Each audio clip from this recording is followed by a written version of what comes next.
नमस्कार, welcome to the Nation Academy.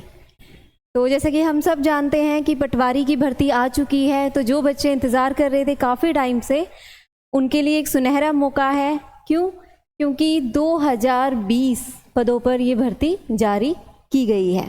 तो आज हम इस वीडियो में यही डिस्कस करने वाले हैं कि जो आपकी नोटिफिकेशन आ चुकी है उसमें जो फॉर्म की डेट है, स्टार्टिंग डेट क्या है, फॉर्म सबमिट करने की लास्ट डेट क्या है, आपकी फ़ीस क्या है, उसके अलावा आपके जो सिलेबस से रिलेटेड यानी कि कितने सब्जेक्ट्स इसमें पटवारी में आते हैं, या फिर हम कहें कि कितने पार्ट्स में उसको सिलेबस को डिवाइड किया गया है, क्वेश्चंस की वेटेज क्या है, उसके अकॉर्डिंग हम थोड़ा सा आगे डिस्कस करेंगे। तो ब्रीफली ही सिलेबस यहाँ पर डिस्कस करेंगे। बाकी हम एक डिटेल वीडियो लेके आएंगे जहाँ पे प्रीवियस ईयर के क्वेश्चंस, किस तरह के क्वेश्चन पूछे जाते हैं, किस टॉपिक पे जो पटवारी के एग्जामिनेशन ज़्यादा फोकस करती है, तो उसके ऊपर हम एक डिटेल वीडियो बना देंगे। तो यहाँ पे आज हम ब्रीफली डिस्कस करते हैं। क्यों? क्योंकि ये नोटिफिकेशन आपकी जारी हो चुकी है। तो आइए बात करते हैं। तो सबसे पहले अगर हम बात करें तो आपकी जो फॉर्म की स्टार्टिंग डेट है वो क्या है? वो 22 फरवरी से आपके फॉर्म शुरू हो गए हैं। लास्ट डेट क्या है? 23 मार्च, यानी 23 मार्च को ही आपकी फॉर्म सबमिट करने की लास्ट डेट है।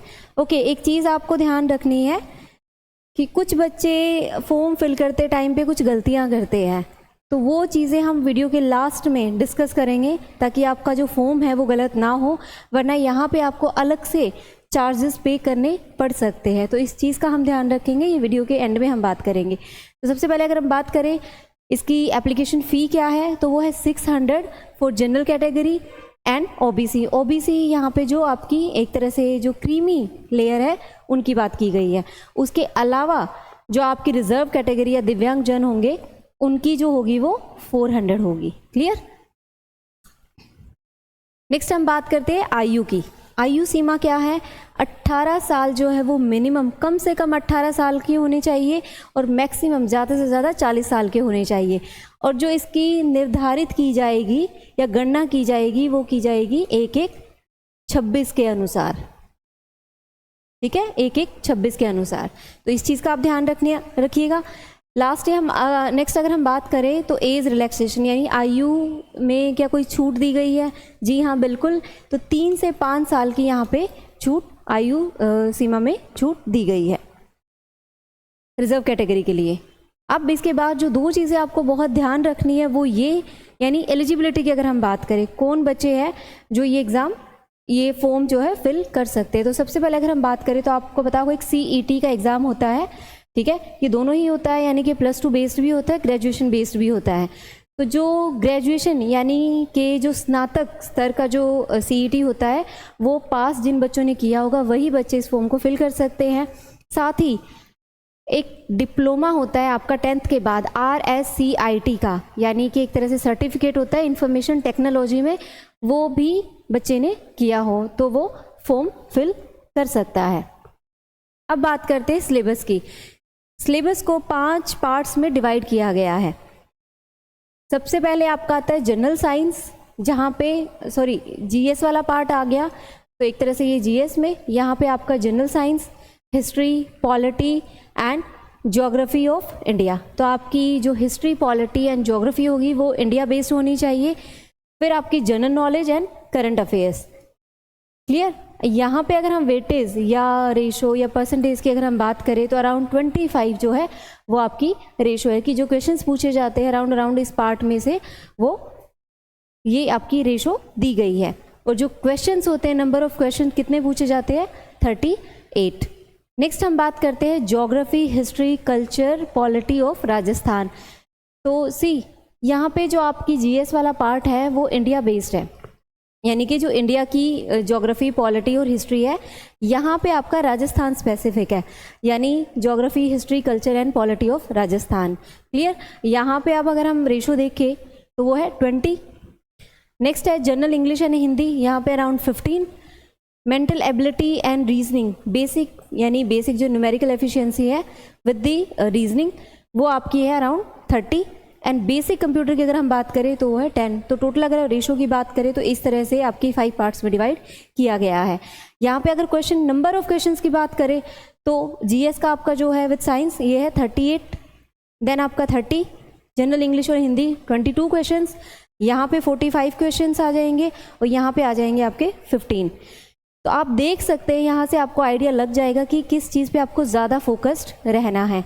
करने तो आपको सारे ही कवर है क्योंकि एक एक मार्क्स का यहाँ पे कंपटीशन होता है, स्किप आप कुछ भी नहीं कर सकते हैं, लेकिन आप फिर भी आपको एक आइडिया लग जाएगा। एक एनालिसिस हमने यहाँ पे दिया है कि आपके जो सबसे ज़्यादा जो क्वेश्चन पूछे जाते हैं वो पूछे जाते हैं आपके रीजनिंग और मैथ्स से।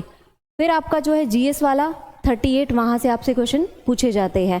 उसके बाद भी अच्छी खासी वेटेज है आपकी, जो राजस्थान की जो जीएस है उसमें से पूछे जाते हैं। ओके, यहाँ पे एक चीज़, अब यहाँ पे जो टोटल क्वेश्चन है वो है 150 और जो मार्क्स है आपके वो है 300, यानी एक जो क्वेश्चन है वो आपके उसके मार्क्स कितने होंगे, 2 मार्क्स का एक क्वेश्चन होगा। तो इसके अकॉर्डिंग ही जो आपके क्वेश्चंस हैं वो 150 एंड जो उसके मार्क्स होंगे वो 300 होंगे। तो एक तरह से डबल आपके मार्क्स है यहाँ पे, तो ये चीज़ ध्यान रखना। नेक्स्ट आपका जो अब हम कहीं कट ऑफ जाती है वो मेरिट बेस ही जाती है, जैसा हम जानते हैं। अब अगर मार्किंग, नेगेटिव मार्किंग की अगर हम बात करें तो 1/3 आपकी नेगेटिव मार्किंग भी है, तो ये आप ध्यान रखना। नेक्स्ट अब हम सिलेबस का थोड़ा सा ब्रीफली डिस्कस कर लेते हैं यहाँ पे कि किस टाइप क्या क्या पूछा जाता है आपका सिलेबस में। सबसे पहले आते हैं जनरल साइंस। जनरल साइंस में आपका है विज्ञान के सामान्य आधारभूत तत्व एवं दैनिक विज्ञान, मानव शरीर, आहार एवं पोषण, स्वास्थ्य देखभाल। हिस्ट्री की अगर हम बात करें तो प्राचीन एवं मध्यकालीन भारत के एंशियंट और मिडिवल हिस्ट्री की जो प्रमुख विशेषताएं हैं एवं महत्वपूर्ण ऐतिहासिक घटनाएं। और ये जो आपकी घटनाएं होंगी या ये जो हम पार्ट पढ़ेंगे हिस्ट्री का, ये क्या होगा, कहाँ से कहाँ तक होगा, 18वीं शताब्दी से के मध्य यानी middle of 18th century to वर्तमान यानी मॉडर्न टाइम। तो वो आपको जो है हिस्ट्री कवर करनी है। भारतीय संविधान, अगर हम यहाँ पे अब पॉलिटी की बात करें तो भारतीय संविधान, राजनीतिक व्यवस्था, शासन प्रणाली, संवैधानिक विकास, तो ये टॉपिक आपके इंपॉर्टेंट होंगे। भारत की भौगोलिक विशेषता, ये आपका ज्योग्राफी के अंदर आ गया। पर्यावरणीय एवं पारिस्थितिकीय परिवर्तन एवं इनके प्रभाव, ठीक है। नेक्स्ट आता है समसामयिक राष्ट्रीय घटना, ये आपका जो है आपका एक तरह से अब आपका इसका पार्ट हो गया। नेक्स्ट हम बात करते हैं, तो यहाँ पे हमने पहले कंप्यूटर का डिस्कस कर लेते हैं थोड़ा सा। तो कैरेक्टरिस्टिक ऑफ कंप्यूटर यानी कि जो फीचर्स ऑफ कंप्यूटर है, बेसिक्स ही है। नेक्स्ट आता है computer organisation, means RAM, ROM, file system, input devices, computer software and hardware से सॉफ्टवेयर के बीच जो रिलेशनशिप है या डिफरेंस है या सिमिलैरिटी है वो यहाँ पे पूछी जाएगी। नेक्स्ट हम बात करते हैं ऑपरेटिंग सिस्टम यानी कि जो आपकी विंडोज़ होती हैं जिसके ऊपर आप काम करते हैं उसके बारे में। फिर आता है MS ऑफिस, इसमें जैसा हम जानते हैं कि वर्ड, एक्सेल, पावर पॉइंट, सो ये इंपॉर्टेंट टॉपिक होंगे। ओके, तो ये आपको कवर करने हैं। नेक्स्ट आता है अब आपका हिंदी का अच्छा खासा आपको एक सिलेबस दिया हुआ है। तो यहाँ पे अगर हम बात करें तो सामान्य हिंदी में सबसे पहले दिए गए शब्दों की संधि एवं शब्दों का संधि विच्छेद, तो संधि और संधि विच्छेद। देन उपसर्ग एवं प्रत्यय, इनके संयोग से शब्द संरचना तथा शब्दों से उपसर्ग एवं प्रत्यय को पृथक करना, इनकी पहचान।